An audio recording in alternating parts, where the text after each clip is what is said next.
কিছু লোক স্বর্ণ এবং রূপা পানিতে ভিজিয়ে বাসায় ছিটায়, এ উদ্দেশ্যে যেন তাদের ঘর পবিত্র থাকে। এই আকীদাটা কি সঠিক? সূরা ইয়াসিন পড়লে কি মনের আশা পূরণ হয়? এটা কি সহিহ? আমি কিছুদিন থেকে ইবাদতে আনন্দ পাচ্ছি না, অনেক চেষ্টা করছি, হচ্ছে না, কি করব? ছেলেদের হাঁটুর উপর প্যান্ট বা লুঙ্গি উঠে গেলে কি ওযু ভঙ্গ হবে? নবজাতকের কপালের পাশে কালো কালির গোল টিপ দেয়া হয়, এটা কি জরুরি এবং ইসলামের বিধান কি? এর সুন্নাহ সম্মতভাবে ওযু করে গোসল করলে নামাজ পড়ার জন্য কি আবার ওযু করতে হবে? উলঙ্গ হয়ে ওযু করলে কি ওযু হবে? পিরিয়ডের শেষ সময় বুঝতে না বুঝতেই 1-2 ওয়াক্ত নামাজ ছুটে যায়, কি করণীয়? নামাজের সময় কোন মহিলার হিজাব পরিহিতা অবস্থায় রুকু বা সিজদার সময় হাতের কাপড় সরে যায়, মাথার কাপড় দিক থেকে চুল বের হয়ে যায়, তাহলে নামাজ হবে কিনা? স্বামী এবং শাশুড়ি একই সময় ডাকলে কার ডাকে আগে সাড়া দেওয়া উচিত, ওয়াজিব?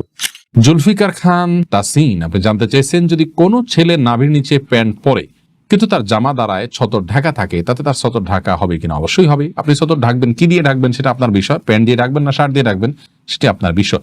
ইমরান এলাইস আপনি আইডি থেকে জানতে চেয়েছেন, আমার রাত 2টায় স্বপ্নদোষ হলে কি সাথে সাথে গোসল করতে হবে নাকি সকালে উঠে ফরজ নামাজ পড়লেই হবে? আপনি ফজরের আগে গোসল করলেই চলবে, সাথে সাথে উঠে করতে হবে এমন কোনো বাধ্যবাধকতা নেই। তবে সম্ভব হলে সাথে সাথে করে ফেলতে পারলে ভালো, কারণ অপবিত্র অবস্থায় বেশি সময় থাকা ভালো নয়। এরপরে মামুন জানতে চেয়েছেন, সুন্নাহ সম্মতভাবে ওযু করে গোসল করলে নামাজ পড়ার জন্য কি আবার ওযু করতে হবে? কোরআন হাদিসের আলোকে উত্তর চাই। সুন্নাহ সম্মতভাবে যদি একবার ওযু করা হয়, ওযু করার পর যদি গোসল করা হয়, তাহলে সেক্ষেত্রে নামাজ পড়ার জন্য আর আলাদা ওযু করার দরকার না, যদি ওযু থাকে। কারণ সুন্নাহ সম্মত গোসলের জন্য তো শুরুতে ওযু করতেই হচ্ছে, যার কারণে ওইটাই যথেষ্ট হয়ে যাবে। জাহিদুল ইসলাম জানতে চাচ্ছেন, আমার স্ত্রী গর্ভাবস্থায় শেষ দিকে এই অবস্থায় নরমাল প্রসবের জন্য কোনো আমল আছে কিনা? নির্দিষ্ট কোনো দোয়া, নির্দিষ্ট কোনো আমল নেই। তবে আপনাকে আমরা পরামর্শ দিব যে এই অবস্থায় কিছু সাদকা করুন। সাদকা মানুষের সমস্যা দূর করে দেয়। বিশেষ করে দুরূদ পাঠ করবেন, আল্লাহ রাব্বুল আলামিনের কাছে বিশেষভাবে হাত তুলে বলবেন এবং দোয়া করবেন আল্লাহর কাছে যে আল্লাহ আমাদেরকে আপনি এই সমস্যা দূর করে দিন। সুলতান আহমেদ রিয়াজ জানতে চেয়েছেন, আমার মেজাজ সব সময় বিগড়ে থাকে, এটা থেকে পরিত্রাণের উপায় কি? ভাই সুলতান আহমেদ, আপনার মেজাজ বিগড়ে থাকে, এটা থেকে পরিত্রাণের উপায় হলো প্রথমত আল্লাহ তাআলার আশ্রয় চাইবেন। শয়তান মানুষের মেজাজ বিগড়ে দেয়, শয়তান থেকে আল্লাহর আশ্রয় চাইবেন। আউযু বিল্লাহি মিনাশ শাইতানির রাজীম এটা পড়বেন। যখন রাগ উঠবে এটা পড়বেন। দাঁড়ানো অবস্থায় রাগ উঠলে বসে যাবেন, বসা অবস্থায় রাগ উঠলে শুয়ে যাবেন, সম্ভব হলে ওযু করে নেবেন। এগুলো মানুষের রাগকে প্রশমিত করতে সহায়তা করে। সেই সাথে একজন শান্ত মেজাজের মানুষের সাথে আপনি বেশি সময় উঠা বসা করুন, তার সান্নিধ্যে থাকার চেষ্টা করুন, ইনশাআল্লাহ বিইذনিল্লাহ সবর কিভাবে করতে হয় আপনি হাত কলমে দেখে সেটা করার জন্য স্পৃহা অর্জন করতে পারবেন। শালিনা আক্তার আপনি জানতে চেয়েছেন, নামাজের সময় কোন মহিলার হিজাব পরিহিতা অবস্থায় রুকু বা সিজদার সময় হাতের কাপড় সরে যায়, মাথার কাপড় দিক থেকে চুল বের হয়ে যায়, তাহলে নামাজ হবে কিনা? সামান্য একটু যদি সরে যায় কয়েক সেকেন্ডের জন্য, আবার আপনি ঠিক করে নিছেন, তাতে কোনো অসুবিধা হবে না ইনশাআল্লাহ। জুলিয়া নাসরিন জানতে চেয়েছেন, আমার এক আত্মীয় বললেন দাঁড়িয়ে গোসল করা যায় না, এটা কতটুকু শরিয়া সম্মত? না, এরকম কোনো কথা কোরআন হাদিসে বলা হয়নি যে দাঁড়িয়ে গোসল করা যাবে না।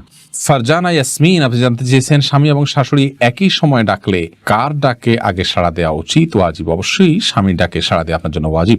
তানিয়া রূপা আপনি জানতে চেয়েছেন, পিরিয়ডের শেষ সময় বুঝতে না বুঝতেই 1-2 ওয়াক্ত নামাজ ছুটে যায়, কি করণীয়? বোন তানিয়া, এই সমস্যাটা অনেক মা বোনেরই হয় যে মাসিক শেষ হলো, আমার মাসিকের ব্লাড দেখা যাচ্ছে কিনা, এটা মাসিকের ব্লাড কিনা সেটা পরখ করতে করতে হেজিটেশনের মধ্যে থাকি আমরা, সেটা নিশ্চিত করতে করতে অনেক সময় লেগে যায়। তো এরকম যদি হয় এবং তাতে যদি 1-2 ওয়াক্ত নামাজ চলে যায়, এটি গুনাহের কারণ হবে। তার কারণ হলো আমাদেরকে কিন্তু শরিয়াতে পরিষ্কার নির্দেশনা দেওয়া আছে কোন কোন কালার দেখা গেলে সেটি মাসিকের রক্ত হিসেবে বিবেচিত হবে, গণ্য হবে। সে কালারগুলো যদি পরিষ্কার দেখা যায় তাহলে আমরা নামাজ পড়বো না, আর যদি দেখা না যায় তাহলে আমরা গোসল করে নামাজ পড়ে ফেলবো।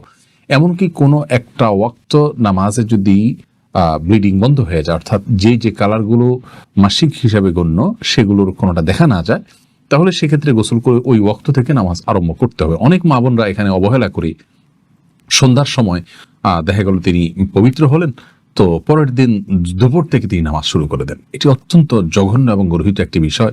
আল্লাহ রাব্বুল আলামিন যেখানে তাদেরকে ছাড় দিয়েছেন মাসিক সময় সালাতের বিষয়ে, সেখানে নিজে থেকে আরো ছুটি বাড়িয়ে নেওয়া এবং ছাড় বেশি নেওয়া এটা বড় ধরনের জঘন্য অপরাধ এবং গুনাহের কারণ। বিধায় বিষয়টি খেয়াল করতে হবে আমাদেরকে।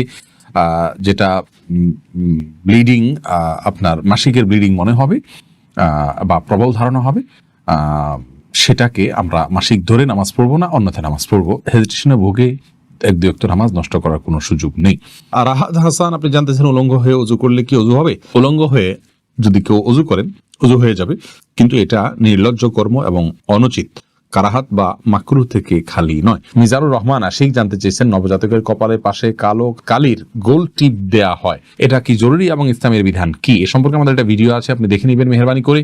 সেখানে আমরা বিস্তারিত বলেছি, নবজাতকের কপালে কালো টিপ দেওয়া যদি এই জন্য হয় যে এটা দিলে আর তাকে কোনো ক্ষতি স্পর্শ করবে না, তাহলে এটা শিরকে আসগার হবে, এটি পরিত্যাজ্য, এরকম কালো টিপ দেওয়া যাবে না। আর যদি সৌন্দর্যের জন্য কেউ দেয়, যে ফুটফুটে ছেলে কপালে সাদা সুন্দরের মধ্যে একটা কালো টিপ থাকলে দেখতে সুন্দর হবে, তাহলে সেটি দেওয়া যেতে পারে, কোনো অসুবিধা নেই। ওবায়দুর রহমান ফাহাদ জানতে চেয়েছেন, বয়সে বড় মেয়েকে বিয়ে করা যাবে কিনা? করা যাবে, কোনো অসুবিধা নেই। আমি কিছুদিন থেকে ইবাদতে আনন্দ পাচ্ছি না, অনেক চেষ্টা করছি, হচ্ছে না, কি করব? আল্লাহ রাব্বুল আলামিন আপনার জন্য বিষয়টিকে সহজ করেন বোন। আমরা অনেকেই কিন্তু এ রোগে রুগ্ন, অর্থাৎ আমরা এবাদতে কোনো স্বাদ পাই না। এবাদতের স্বাদ কিন্তু কঠিন একটি বিষয়। আল্লাহ রাব্বুল আলামিন এই স্বাদ যাকে দিয়েছেন, তিনি কিন্তু আর পৃথিবীর অন্য কোনো কিছুর স্বাদ দ্বারা তিনি আসক্ত হন না। এই জন্য ইবাদতের স্বাদের জন্য আল্লাহ রাব্বুল আলামিনের কাছে দোয়া করা উচিত। প্রত্যেক ওয়াক্ত নামাজের পরে একটি দোয়া রাসূল কারীম সাল্লাল্লাহু আলাইহি ওয়াসাল্লাম পড়তেন, আল্লাহুম্মা আইন্নি আলা যিকরিকা ওয়া শুকরিকা ওয়া হুসনি ইবাদাতিক, যার অর্থ হলো, হে আল্লাহ, আপনি আমাকে আপনার জিকির, আপনার শুকরিয়া এবং আপনাকে সুন্দরভাবে ইবাদতের সুযোগ করে দিন। আল্লাহর কাছে সে সুযোগ চাইতে হয়, সুন্দরভাবে ইবাদতের সুযোগ। এই জন্য দোয়াটি প্রত্যেক নামাজের পরে একবার করে নারী পুরুষ সকলেই পড়বেন, আল্লাহুম্মা আইন্নি আলা যিকরিকা ওয়া শুকরিকা ওয়া হুসনি ইবাদাতিক। আল্লাহ আমাদেরকে তৌফিক দান করুন। এর পাশাপাশি ইবাদতের স্বাদ নষ্ট হওয়ার একটা বড় কারণ হলো হারাম ভক্ষণ। হারাম ভক্ষণ করলে বা উপার্জনে ভেজাল থাকলে মানুষ ইবাদতের স্বাদ পায় না। এই জন্য সেই জায়গাটাতে সংশোধনী আনতে হবে। আর তৃতীয়ত হলো, মানুষ যখন গুনাহে লিপ্ত হয়, বিশেষ করে চোখের জেনা, চোখ দিয়ে পুরুষরা যদি পরনারীর দিকে দৃষ্টিপাত করেন, পরনারী যদি পুরুষের দিকে দৃষ্টিপাত করেন, তাহলে সেক্ষেত্রে কিন্তু আপনার এই সমস্যাগুলো তৈরি হয়। এই জন্য এই সমস্ত ক্ষেত্রেও আমাদের সংশোধনে আনতে হবে। আল্লাহ রাব্বুল আলামিন আমাদেরকে তৌফিক দান করুন। নাসির সুলতানা জানতেছেন, ছেলেদের হাঁটুর উপর প্যান্ট বা লুঙ্গি উঠে গেলে কি ওযু ভঙ্গ হবে? হাঁটুর উপরে প্যান্ট বা লুঙ্গি উঠে গেলে, যদি একাকী থাকে অথবা লোকজন থাকে, যে অবস্থায় হোক না কোনো, কাপড় উঠে গেলে ওযু কখনো ভঙ্গ হবে না। ফাতেমা আক্তার নীলা জানতে চেয়েছেন, সূরা ইয়াসিন পড়লে কি মনের আশা পূরণ হয়, এটা কি সহিহ? না, এরকম কোনো কথা সঠিক নয় প্রিয় বোন আমার, যে মনের আশা পূরণ হয় সূরা ইয়াসিন তেলাওয়াত করলে। এটা আমাদের মনে করার কথা। তাছাড়া সূরা ইয়াসিনের ফজিলত সম্পর্কে বিশুদ্ধ আসলে তেমন কোনো হাদিস পাওয়া যায় না।